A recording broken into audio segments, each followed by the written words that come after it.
Milli Məclisdə oturan deputatlar nə iş yarayır? Nə ilə məşğuldurlar o Milli Məclisdə? Axı onların fəaliyyətinin biz heç bir bəhrəsini görə bilmirik xalq olaraq.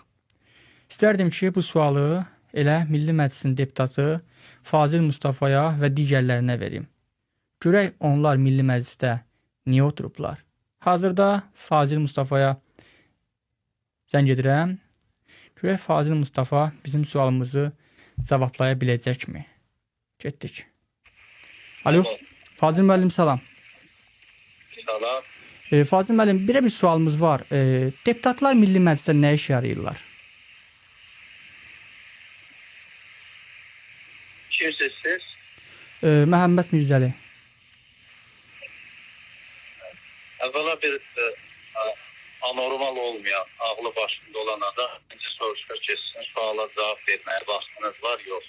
Siz Milli Məclisin bəs millət vəkilsiniz. Millət vəkili həmişə vaxtı olmalıdır. Nə dəxli var ki, birinci telefona götürən insan, birinci müraciət edəsə onu soruşar.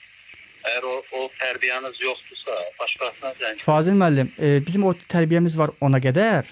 Sadəcə sualımız bundan ibarətdir ki, Milli Məclisdə nə iş yarayırsınız?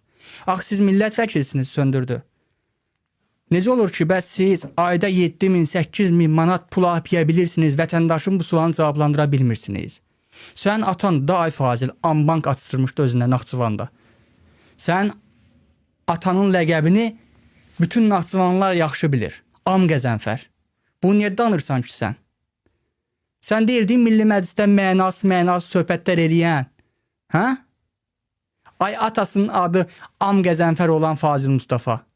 Sən gəlmirsən indi bizə mədəniyyətdən bəhs edirsən? Sən mədəniyyətsizsən ki, illərlə deyil, Milli Məclisdə oturmuşsan, xalqın gəlirlərini sömürürsən, toz soran kimi yeyirsən, amma xalq üçün heç bir şey etməmsən. Xalqın yaralı barmağına bint ola bilməmsən.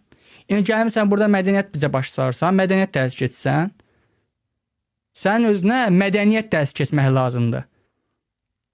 Az öncə dediyim sözlərə görə. Az öncə bəhs etdiyim məsələlərə görə. Milli Məclisdə oturmuşsunuz, harın məmurlarsınız hamınız, xalqı vecinə almırsınız. Sonra söyləndə də təkrar ona deyirsiniz, bizə nə söylədilər?